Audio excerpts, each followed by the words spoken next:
ആദ്യം തന്നെ ഇനി പരിശുദ്ധ ബലിവേദിയിൽ സാക്ഷ്യം പറയാൻ എനിക്ക് അവസരം തന്നതിനെ ഓർത്ത് പരിശുദ്ധ അമ്മയ്ക്കും ദൈവമാനും 1000 നന്ദി. എൻ്റെ പേര് ടിൻസി. ഞാൻ ചമ്പക്കുളത്തു നിന്നാണ് വരുന്നത്. ഞാൻ സെൻറ്റ് മേരീസ് ബസിലിക്ക ഇടവങ്കാണ്. ഞാൻ ഇവിടെ 2024 ഞാൻ ആദ്യമായിട്ട് ഉടമ്പടി എടുക്കാൻ വരുന്നത്. പക്ഷേ എൻ്റെ അമ്മ 2019 തൊട്ട് ഉടമ്പടി എടുത്തിരുന്നൊരു വ്യക്തിയാണ്. അപ്പോൾ അതിൽ അമ്മ ഏറ്റവും പ്രാധാന്യമായിട്ട് ഉടമ്പടിയിൽ വെച്ചിരുന്ന നിയോഗം എൻ്റെ പഠനത്തോടൊപ്പം എനിക്കൊരു ജോലിയുമായിരുന്നു. 2020 BSc സുവോളജി ഞാൻ പാസ് ഔട്ടായി കഴിഞ്ഞിട്ട് എനിക്ക് മുൻപോട്ട് എന്ത് ചെയ്യണം അല്ലെങ്കിൽ എന്ത് കോഴ്സ് പഠിക്കണം, ഞാനൊരു മിഡിൽ ക്ലാസ് ഫാമിലിയിൽ നിന്നാണ് വരുന്നത്. അപ്പം നമ്മളെ സംബന്ധിച്ചിടത്തോളം നമുക്ക് മുന്നോട്ടൊരു വഴി പറഞ്ഞു തരാൻ ആരും കാണത്തില്ല. ആ ഒരു അവസ്ഥ അനുഭവിച്ച ഒരുപാട് പേര് ചിലപ്പോൾ ഈ കൂട്ടത്തിൽ ഇരിപ്പുണ്ടായിരിക്കും.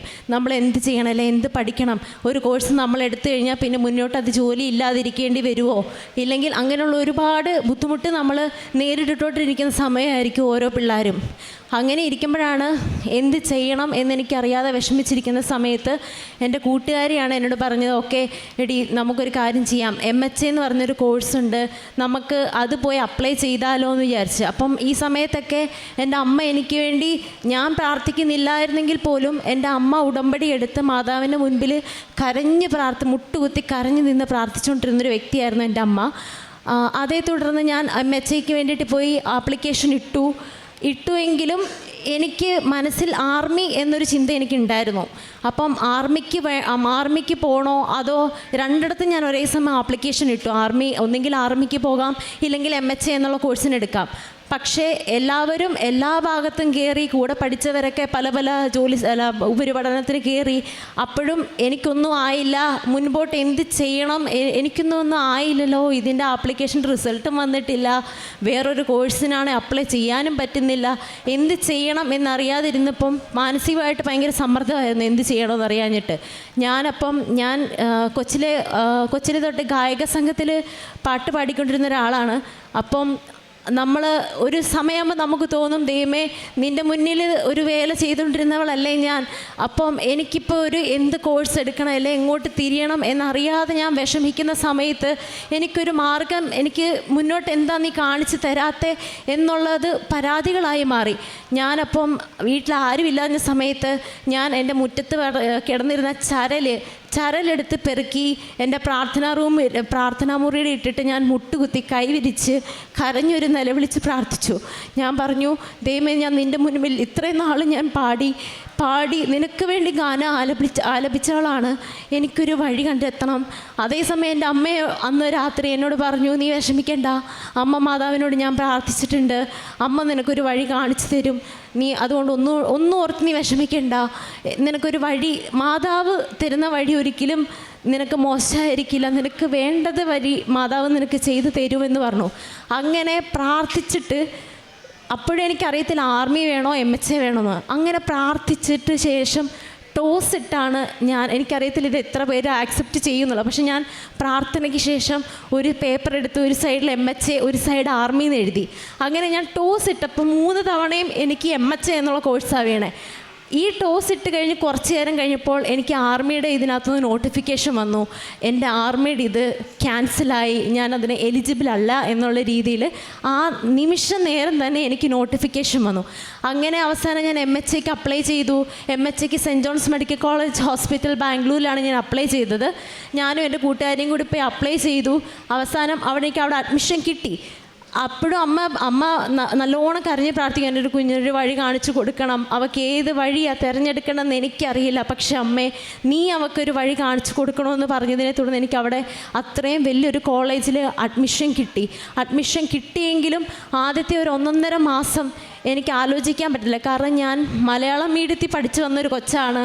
അവിടെ ചെന്ന് കഴിഞ്ഞപ്പോൾ ഫുൾ ഇംഗ്ലീഷ്, കന്നഡ, ഒന്നും പഠിപ്പിക്കുന്നൊന്നും മനസ്സിലാകുന്നില്ല, ആരോട് ചോദിക്കണം, എന്ത് ചെയ്യണം ഒന്നും അറിയത്തില്ല. ആദ്യത്തെ ഒരു കുറച്ച് സമയമൊക്കെ നമ്മൾ മനസ്സിലാക്കി പഠിക്കുന്നതിനേക്കാട്ടിലും ഉപരി കാണാതെ പഠിക്കാൻ തുടങ്ങി.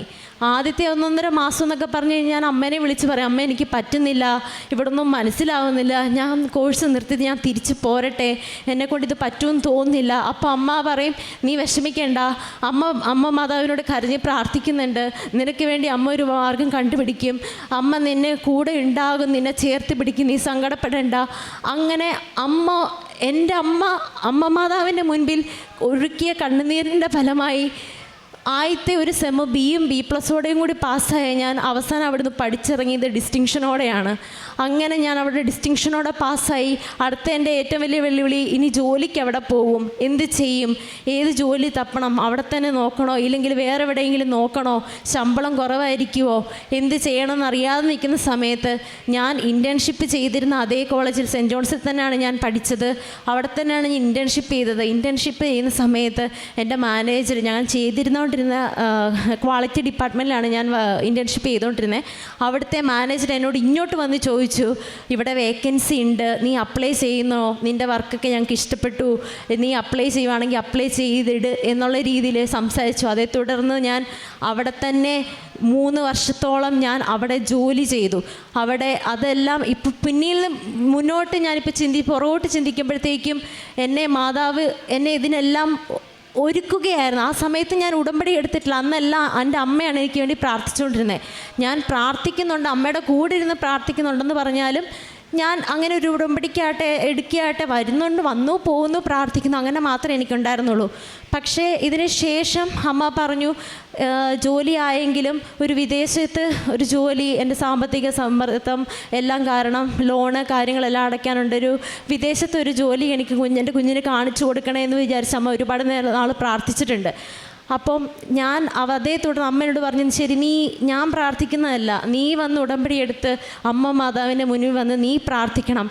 ഞാൻ പ്രാർത്ഥിക്കുന്നതിന് എനിക്കൊരു പരിധിയുണ്ട്, ഞാനല്ല, നീയും വന്ന് പ്രാർത്ഥിക്കണം എന്ന് പറഞ്ഞു. ഞാൻ ആദ്യം ഇവിടെ കൃപാസനം എന്ന് പറയുമ്പോൾ വരും പ്രാർത്ഥിക്കുകയും പോകുന്നല്ലാതെ എനിക്ക് ആ ഒരു വിശ്വാസം, ഈ പ്രായത്തിലുള്ളവർക്കറിയാം, ഇതേ ഒരു ചോരത്തിളപ്പിൽ നിൽക്കുന്ന സമയത്ത് നമുക്ക് ഉടമ്പടി പ്രാർത്ഥന ഓക്കെ, പത്രവിതരണമെന്നൊക്കെ പറഞ്ഞു കഴിയുമ്പോൾ ഇതൊക്കെ എന്തിനാണ്, ഇതിൻ്റെയൊക്കെ ആവശ്യമുണ്ടോ എന്ന് ചിന്തിക്കുന്നൊരു സമയം. ഞങ്ങളെപ്പോലുള്ള ചെറുപ്പക്കാർ എപ്പോഴും ചിന്തിക്കും, ഇതിൻ്റെയൊക്കെ ആവശ്യമുണ്ട്, എന്തിനാ ഈ പത്രവിതരണം എന്നൊക്കെ നമ്മൾ ചിന്തിച്ചുകൊണ്ടിരുന്നൊരു സമയം ഉണ്ടായിരുന്നു. അങ്ങനെ 2024 അമ്മയുടെ നിർബന്ധപ്രകാരമാണ് ഞാൻ മനസ്സോടെയാണ്. ഒന്നാമത്തെ കാര്യം, രാവിലെ എഴുന്നേക്കണമല്ലോ, ഉറക്കം പോകണമല്ലോ, ജോലിക്ക് പോകണമല്ലോ, ഉറക്കം പോകില്ലോ എന്നൊക്കെ മനസ്സോടെയാണ് ഞാനിവിടെ ഉടമ്പടി എടുക്കാൻ വരുന്നത്.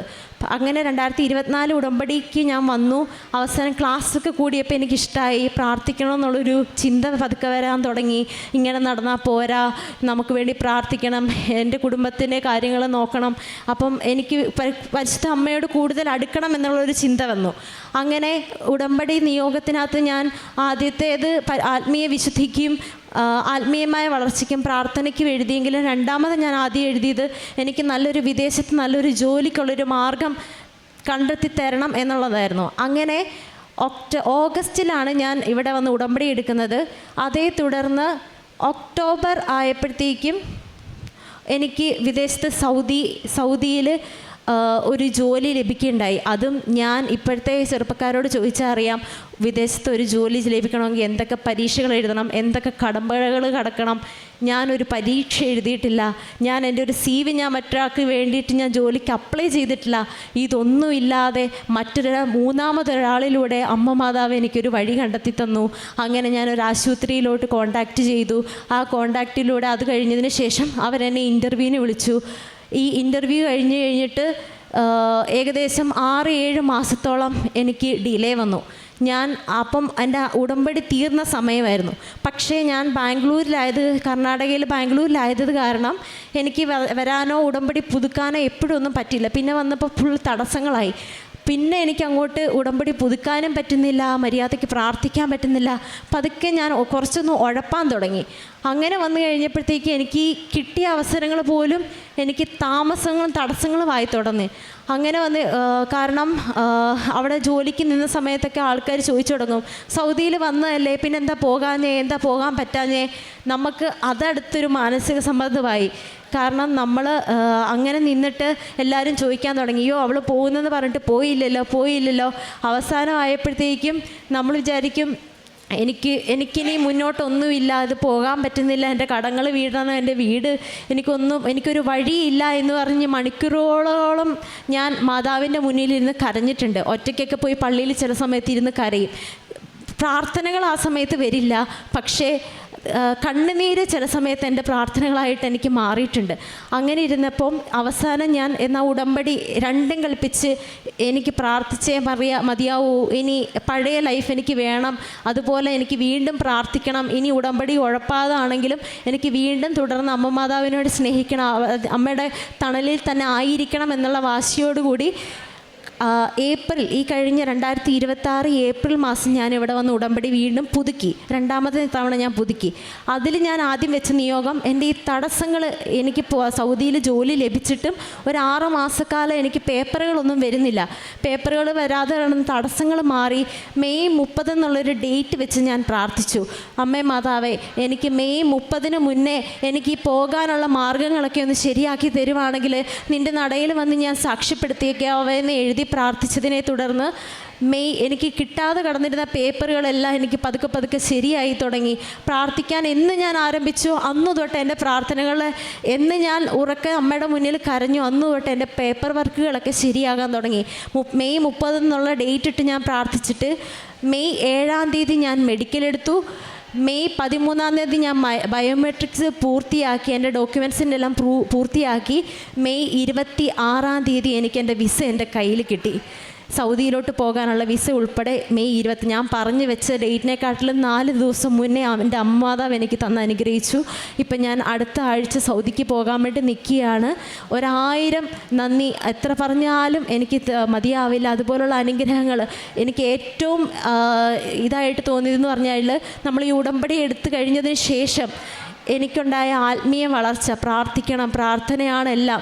പ്രാർത്ഥനയിലൂടെ പല വഴികളും തുറന്ന് എനിക്ക് എവിടെ നിന്നൊക്കെയാണ് സഹായം വരുന്നതെന്ന് എനിക്കറിയത്തില്ല. അതെനിക്ക് ഉടമ്പടി എടുത്തതിന് ശേഷമാണ് അങ്ങനെ ഒരു അനുഭവം വന്നത്. കാരണം ഞാൻ ഈ HRD പ്രോസസ്സ്, ഈ ഡോക്യുമെൻറ്റേഷൻ വെരിഫിക്കേഷനൊക്കെ പോകുമ്പോൾ നമ്മൾ എങ്ങോട്ട് തിരിയണം, എന്ത് ചെയ്യണം, ആരോട് ചോദിക്കണമെന്ന് അറിയാതെ വന്ന് അങ്ങനെയൊക്കെ വന്ന് നിൽക്കുന്ന നിമിഷങ്ങളിൽ വഴിയെ പോകുന്നവരൊക്കെ വന്ന് ചോദിക്കും, എന്താ മോളെ ഇതിനു വേണ്ടി വന്നാണോ, എന്നത് ഇങ്ങോട്ട് പോരും, എൻ്റെ കൂടെ പോരും, ഞാൻ ചെയ്തേക്കാം, ഞാൻ ചെയ്തു തന്നേക്കാം, അതിനിപ്പോൾ എന്താണെന്ന് പറഞ്ഞ് അങ്ങനെ ഒരുപാട് അൺഎക്സ്പെക്റ്റഡ് ആയിട്ട് എനിക്ക് ഏതൊക്കെയോ മനുഷ്യരിലൂടെ എനിക്ക് ഇഷ്ടം പോലെ സഹായം പരിശുദ്ധ അമ്മ എനിക്ക് എത്തിച്ചു തന്നിട്ടുണ്ട്. ഇപ്പം ഞാൻ പോകുന്ന ജോലിയിലാട്ടെ, ഞാൻ വന്ന വഴികളാട്ടെ, അമ്മ എന്നെ കൈ പിടിച്ച് നടത്തിയത് ഇപ്പോൾ അന്ന് എനിക്ക് മനസ്സിലായില്ലായിരുന്നു. പക്ഷേ ഇപ്പം ഞാൻ തിരിഞ്ഞു നോക്കുമ്പോൾ ഈ വഴികളെല്ലാം പരിശുദ്ധ അമ്മ എൻ്റെ കൂടെ ഉണ്ടായിരുന്നു എന്ന് പിന്നീടാണ് ഞാൻ മനസ്സിലാക്കിയത്.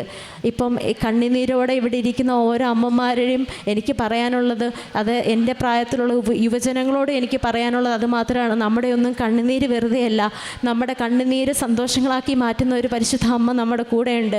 അമ്മ മാതാവ് ഈ മണ്ണിൽ വന്ന് കാലുകുത്തിയതിന് ശേഷം എനിക്ക് അനുഗ്രഹങ്ങളല്ലാതെ വേദനകൾ ഒന്നും ഉണ്ടായിട്ടില്ല.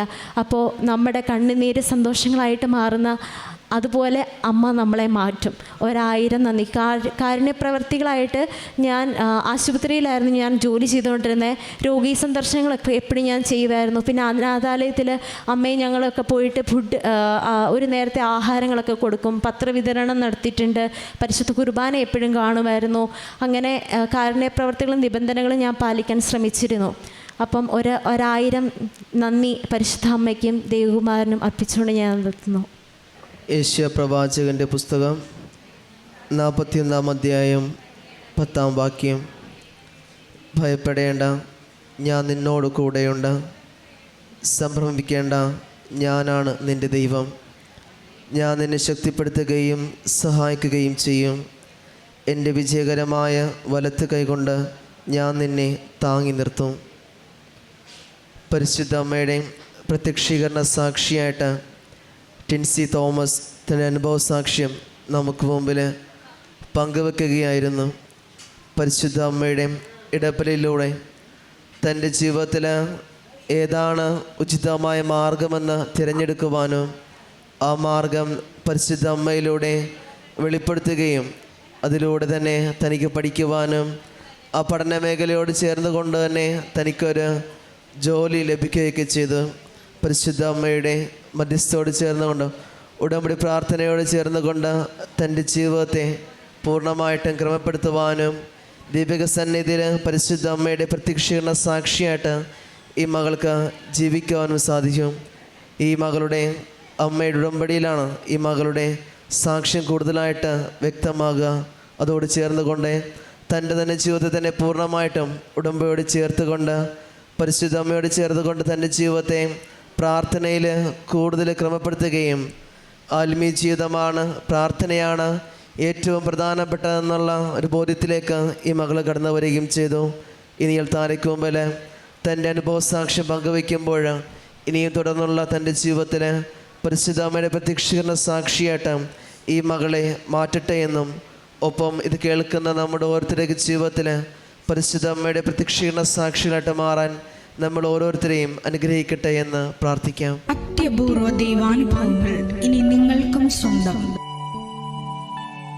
ഈ യൂട്യൂബ് ചാനൽ ഇതുവരെ സബ്സ്ക്രൈബ് ചെയ്തിട്ടില്ലെങ്കിൽ ഇപ്പോൾ തന്നെ സബ്സ്ക്രൈബ് ചെയ്യുക.